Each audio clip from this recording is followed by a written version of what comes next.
You're listening to The Brand Compass, conversations to navigate your way to building a brand fit for purpose and poised for success. Here's your host, 𝗘𝗣𝗜𝗦𝗢𝗡. Hello there, my friend, and welcome to the show where we get to chat all about the ways in which your brand meets the humans you serve. I'm 𝗘𝗣𝗜𝗦𝗢𝗡, your host on this conversational journey, and I have a much needed voice joining me today on this episode. When I work with clients, or even inside my group program, I talk about two big things. The first, identifying whether you have a proprietary way or method. So are you doing something in a specific way or have a sequence of steps which is bringing about results for your clients?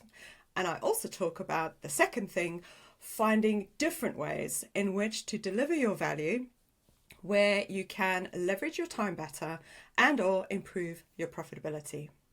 Now, I'm not a fan of the build a course and they will come ethos. In fact, building a course or a program is not an easy journey, but it also doesn't have to be hard. I decided we needed to dig into this on the show so that maybe I can open you up to the benefits of looking at diversifying, how to capture and harness your knowledge, and ultimately how to deliver it in different ways to your ideal clients. So my guest today is well versed on this, and when he and I got to talking about the subject, I knew instantly that we were coming from the same angle on this, because he and I are really grafters. We are not afraid of the hard work and believe that there needs to be thought and process baked into how you approach this course or program building situation. So let me introduce you to him now, and then we can jump straight in. Glen Long is an online course creation consultant, teacher, and mentor. His background is steeped in learning, and he gained his experience building successful courses for a well-known online entrepreneur that generated over $1 million and served more than 1,000 paying students. Glen is an unusual chap in that he also used to work for BBC Comedy Online, where he was a script editor and producer, working with writers and performers to create viral comedy clips. Got to get into that at some stage.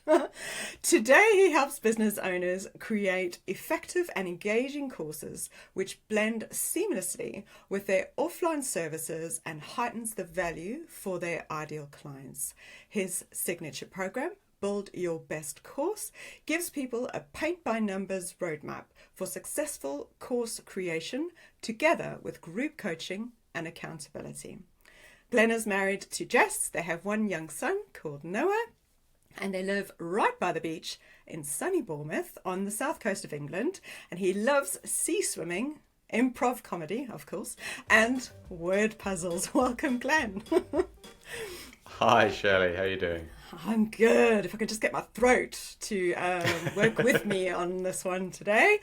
Oh, right. So I'm quite excited to get into this topic with you. So I thought maybe we could start a little bit with, there's so much of this online, right? There's so many experts talking about create a course, do it at this price, do it in this shape.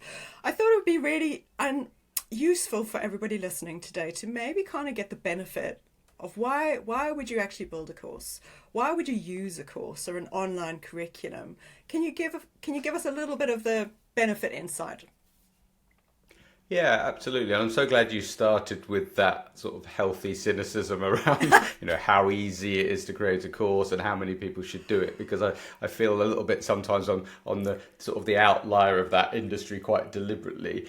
But the benefits are real. I think just some of the hype is around, who should do it and how easy it is to get those benefits. But the three main ones are impact. So this idea that it's a way to scale your impact.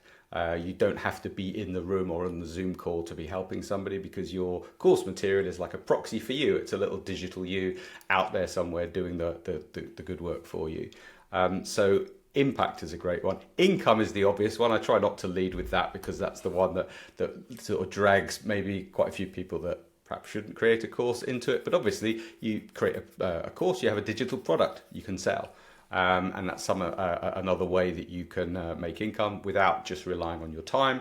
And the third one is related to that, which is just you can save time. If you have these digital assets working for you, you're not just totally reliant on your time. So if you want to use that to scale your business, like make more money with the same amount of time, or some people I work with are looking sort of the second half of their career and they're looking to maybe semi-retirement, you can scale down what you do, but keep your revenue levels the same. So those are the three big ones, like the headline benefits. But I also think, we can go into it in a little bit, but there's some other sort of hidden ones that people get out of the process but aren't necessarily what drew them to the idea in the first place.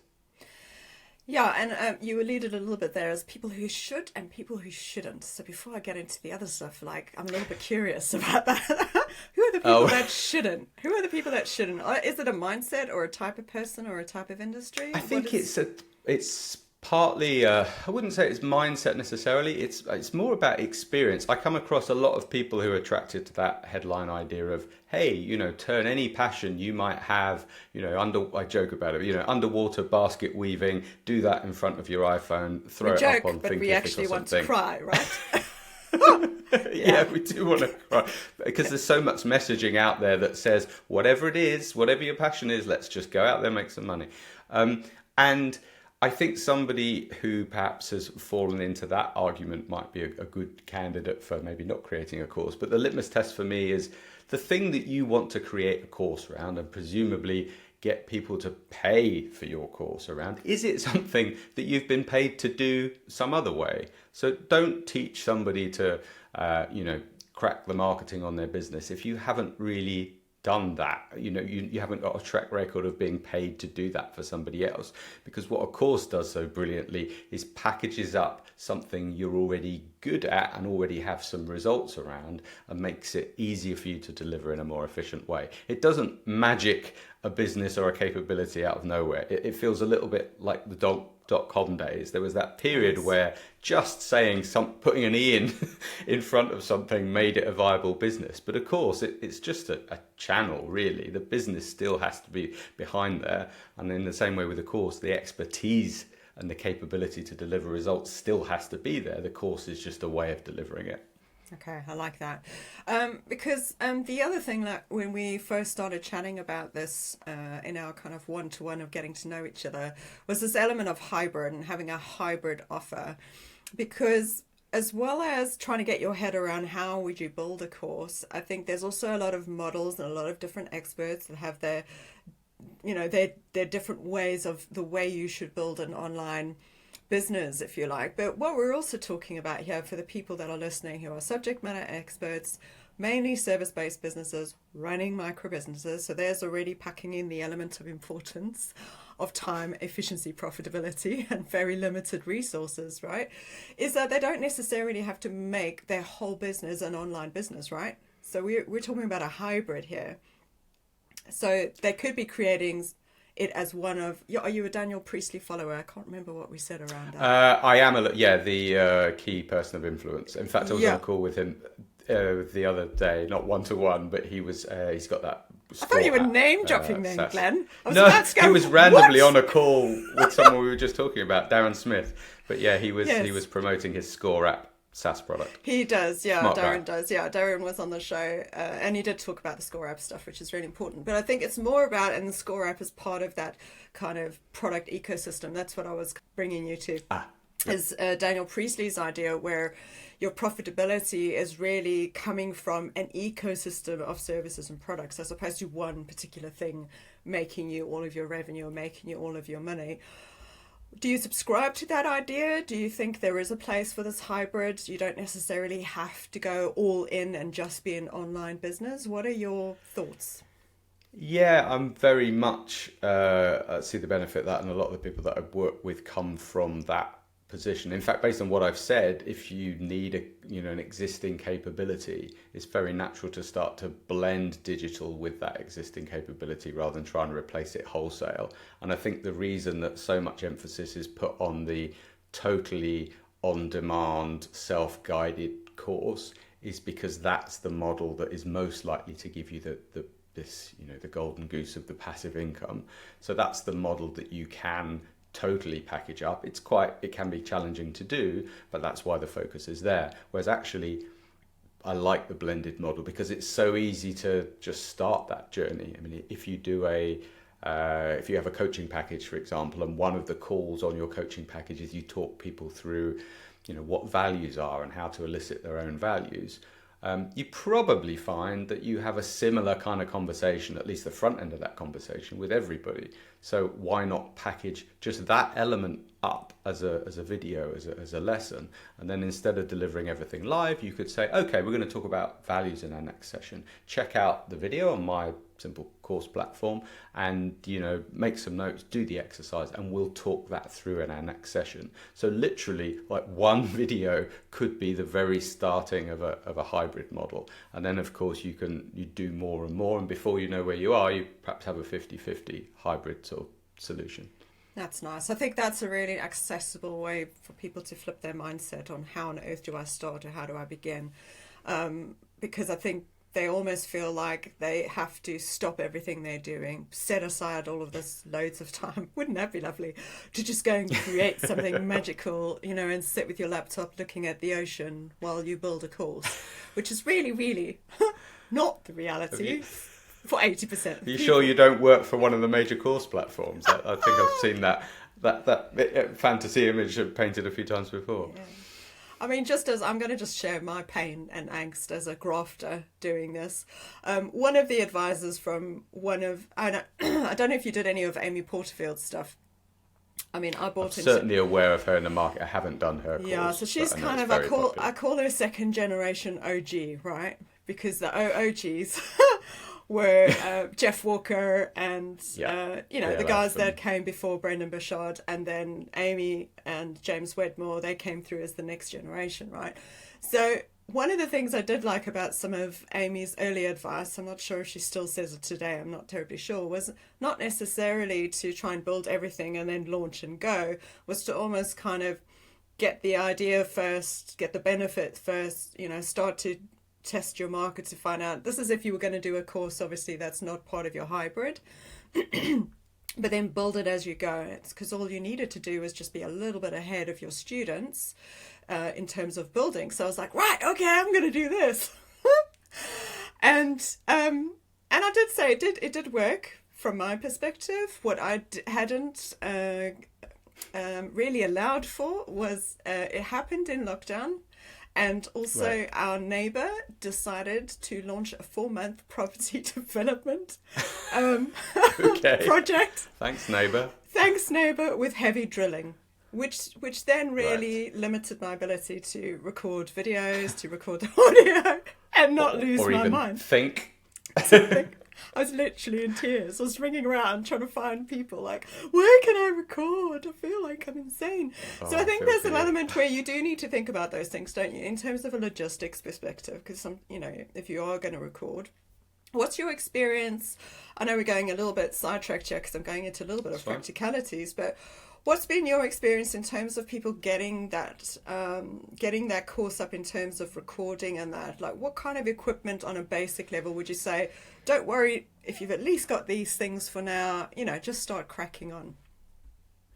Yeah, I really try and teach to be as pragmatic as possible, because everything you do is, in that first version of your course, is an experiment. It's the old, no battle plan survives contact with the enemy. Not that your students are the enemy, but there's no point in having a perfectly lit and edited video if you find out you're, teaching something that your audience mostly already knows or is too far beyond what they need, and then you throw it away. It's very disappointing to throw away a video that took you 6 hours to sort of pull together. So I really try and get people over that hurdle by just saying, look, if you've been on a few Zoom calls and nobody's taken you to one side and told you that you really need to pull your act together, you've probably got the kit you need to do a really basic course video. So as a real starting point, I just say, use your webcam. I mean, hopefully get a slightly better mic than just the webcam mic, but other than that, a headset, what we're using, and then record on something like Loom. I'm sure you're familiar with it. It just records in the browser. It hosts the video, so you're not doing all that downloading and then, compressing and then re-uploading. A lot of the course platforms these days just allow you to embed those sorts of videos straight away. Just be super pragmatic, because you're not going to get it out there, but you will learn so much by getting it out there.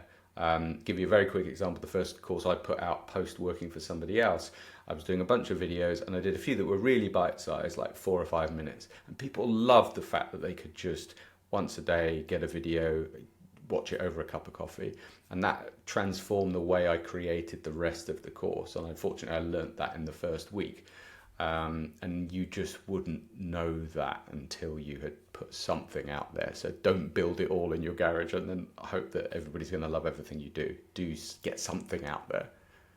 Nice, I like that.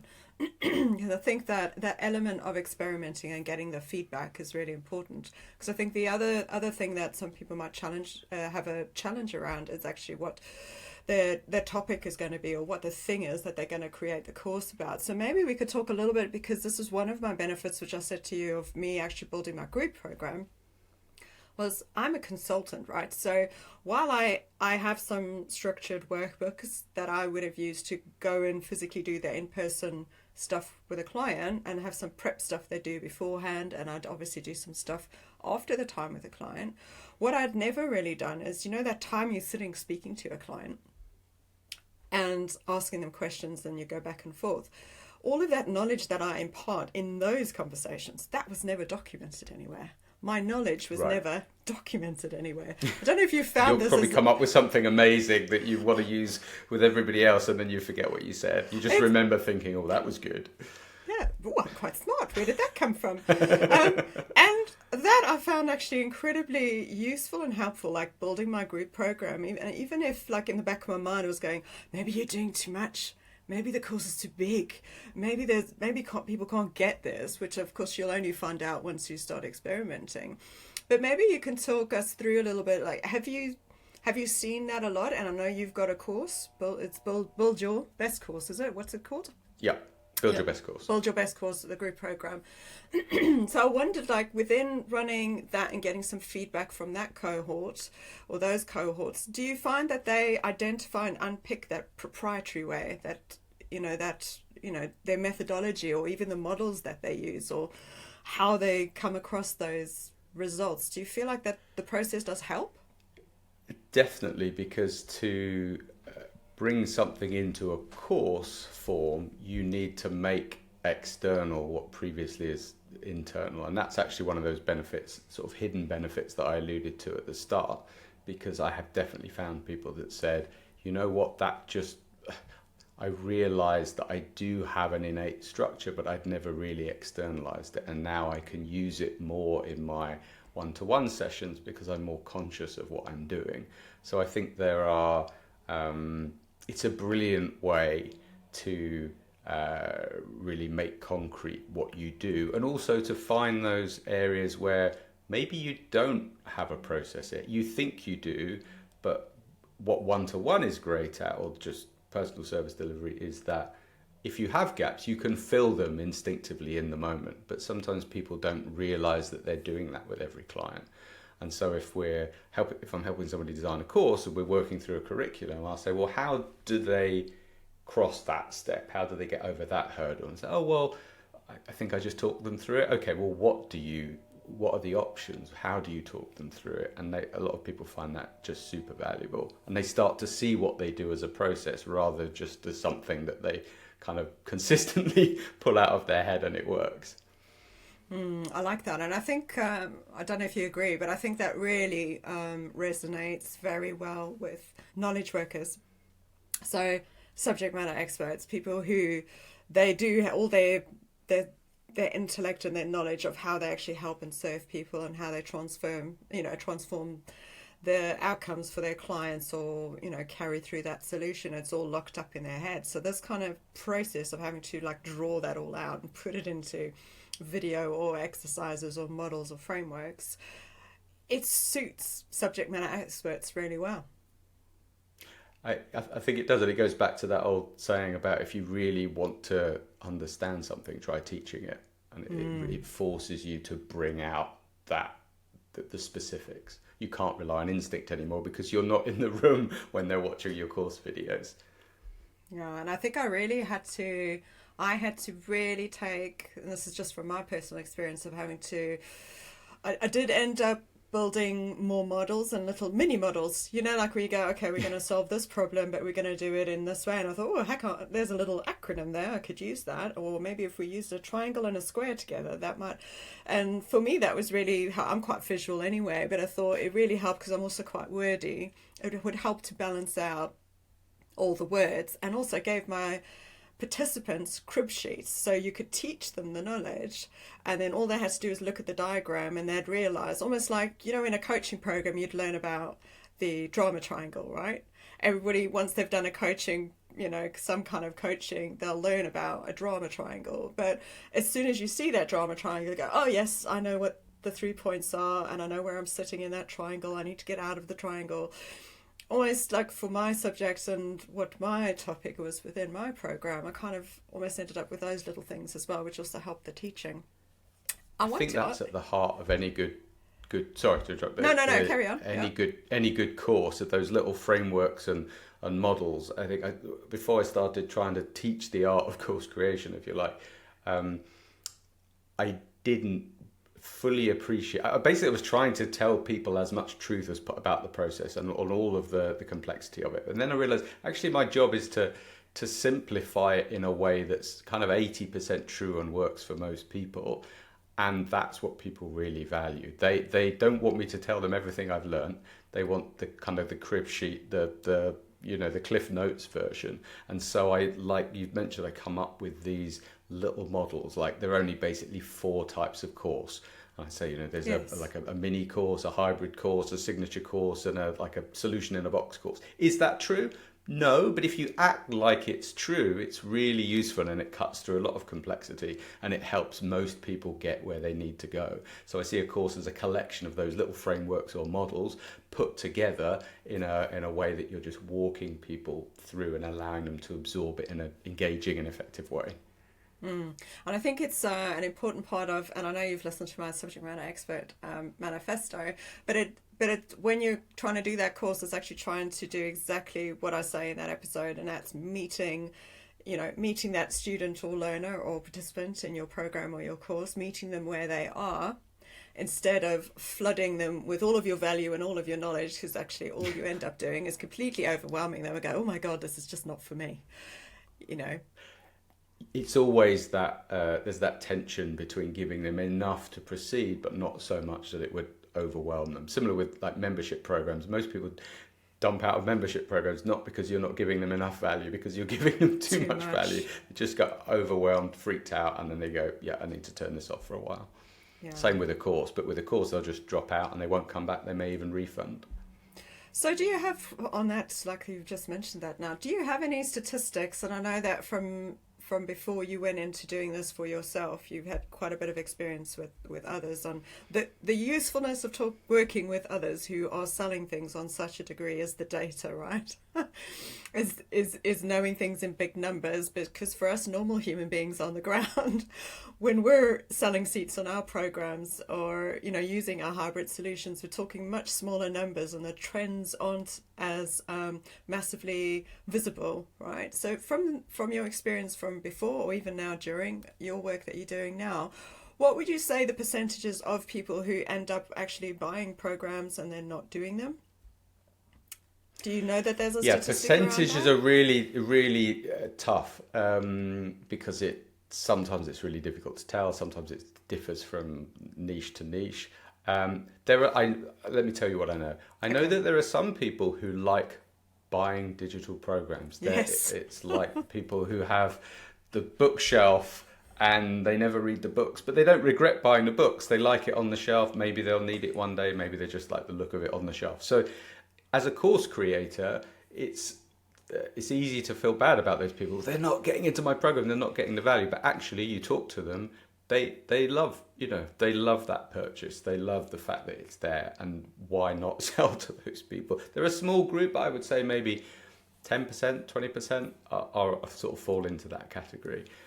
You then have people who start with every intention of getting right to the end of the program. and they really want the result that you've promised. They're not just curious about the result, they want the result. And they come into the course sort of all guns blazing, they work really hard, and then they lose steam, either because the result is hard to get, or maybe the course isn't quite as good as it should be, and some of the gaps are too large. But they get to the end. I've talked to numerous of these students where they're still really glad they bought the course, because what you did is you made them better understand what it takes to do that thing.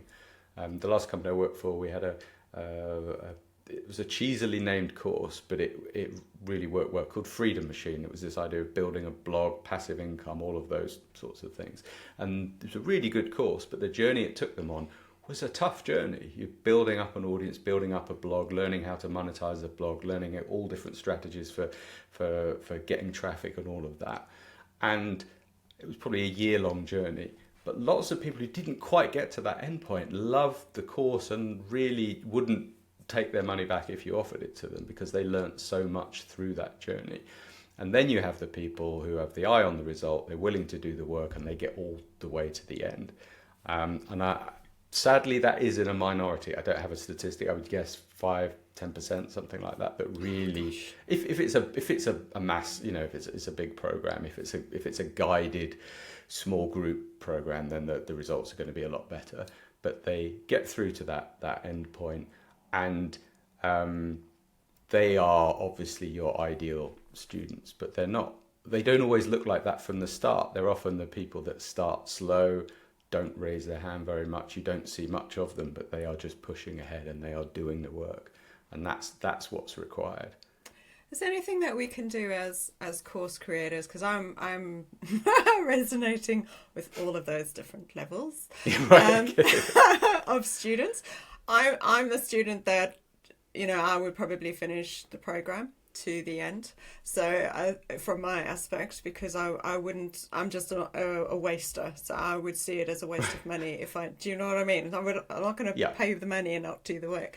So for me, it's always a commitment thing, but I'm finding it incredibly difficult as a, leader of a program, is to not cry because people don't actually do all the work. And I know it's not me, because it is them and it is their choice.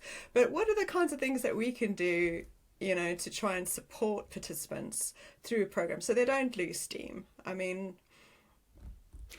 is there anything we great can question. do?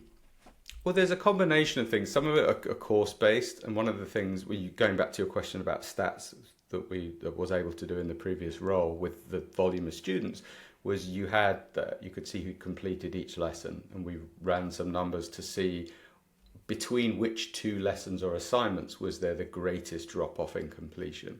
Okay. And then that allows you to see where people are getting stuck, and that often means just breaking an assignment up into two pieces or inserting an extra lesson, so you can see where they're struggling and then try and fill the gaps. But that's just one piece of it. I think the other piece of it is to try and create that accountability through some kind of group program. Like I like to say that a lot of people don't create a course if they want to, because it's important, but it never feels urgent.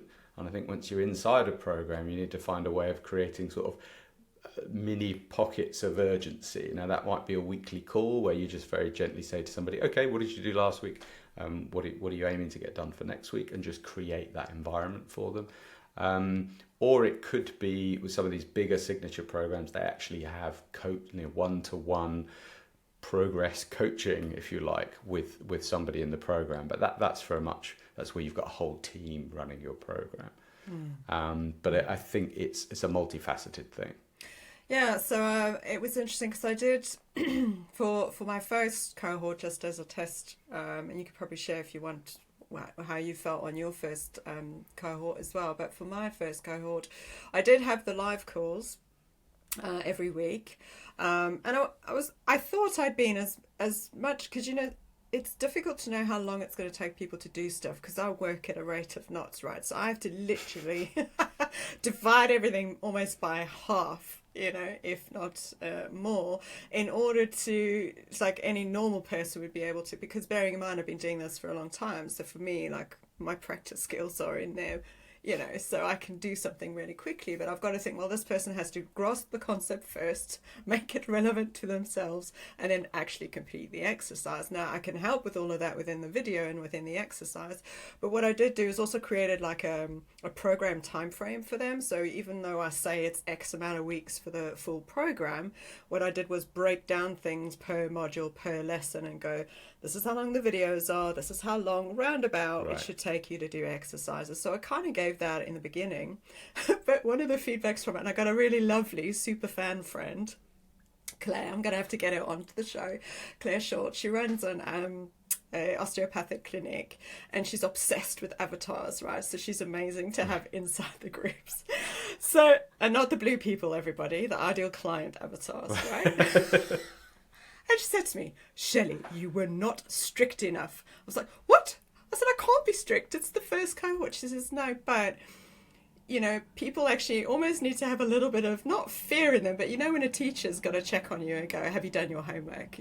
You know, it's that element of, oh crap, I do actually need to do something in order to get somewhere, in order to progress and actually be a part of the calls as well. So I kind of took that feedback into the second one. I still don't want to be the strict teacher. Still have those frameworks, because you've got to be careful in that first one as well, don't you? That first cohort. What was your experience in your first beta? Yeah, well, what I did was, and this was, I think, a good move by accident in a way, is I hired somebody that I'd worked with before just to help me with the admin, and she was very good at keeping track of people. So in a way, I deferred being the bad guy. You so lucky thing. My attitude was kind of like, well, people are at where they're at. I'm curious where you're at, but no judgment. Whereas she was much more, okay, you know, this is where you are compared to everybody else. And I think that kind of public, I wouldn't say accountability, but just the visibility is good. And we actually, the second cohort, I went into it feeling slightly sensitive to that. And I said, look, just let us know whether you want public or private kind of visibility on things. It's our job to tell you where you are. I say this, we have two responsibilities at minimum, kind of telling them where they are in the program from our perspective, because sometimes they think they're further along, they've done the lessons but they haven't done the work. And the next one is if you're on a schedule, which you often are on a cohort, where you think they should be, and then they can read into the gap between where they are and where they should be. Or you can up, you know, put a flame under their feet a little bit more. But if you don't at least tell them where you think they are and where they should be, they're going to struggle to even maintain their own progress. So that's one way I've done it, but it is something I struggle with a little bit, because some people are turned off by that sort of schoolmasterly, you said you do this, why haven't you done this? And it is quite difficult to do artfully, I think.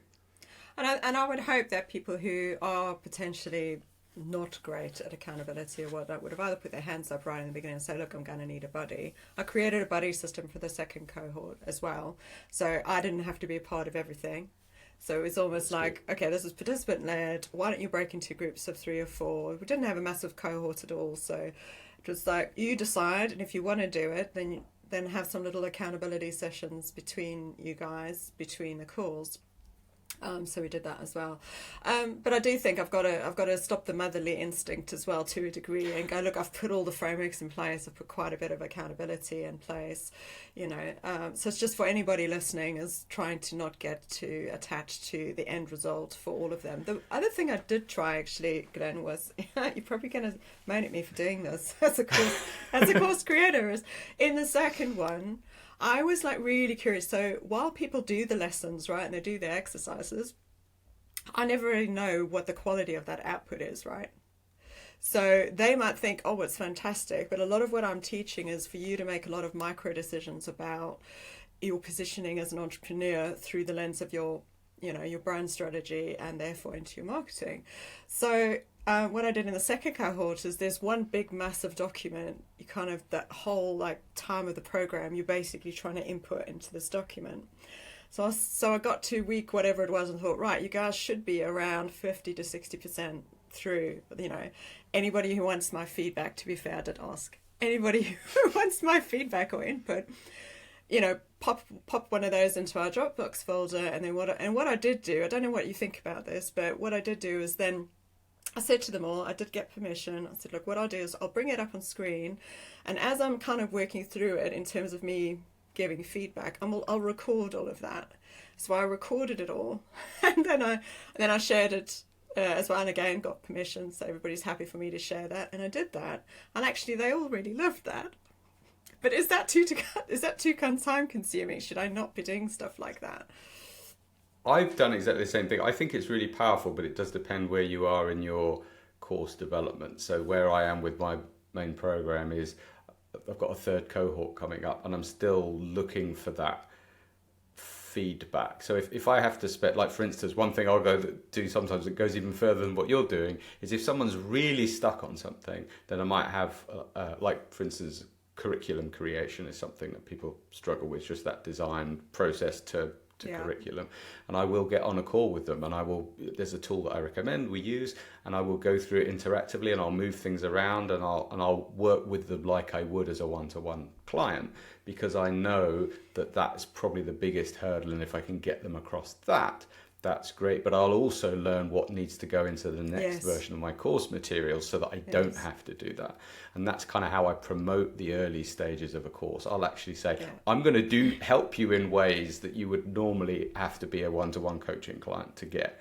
And I won't do that on everything, but maybe for each person, I'll do that once or twice within like a 12-week program, because I learn a lot through doing that.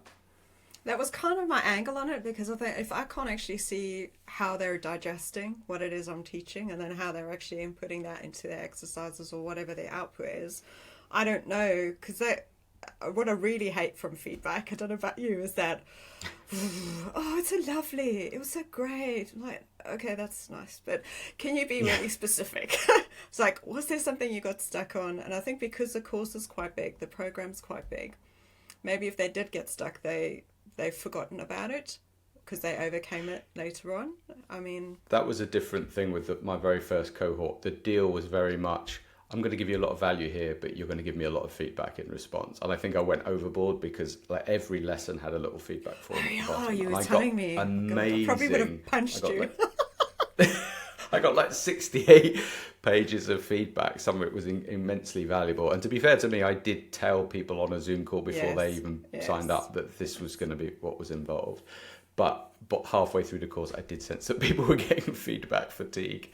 But it is about the questions you ask. And I would say, what did you like? What do you like best about this lesson? Because I think people always want to tell you something nice, but then immediately go into, I think I say, what one thing should I add, remove, or change to make this lesson even better?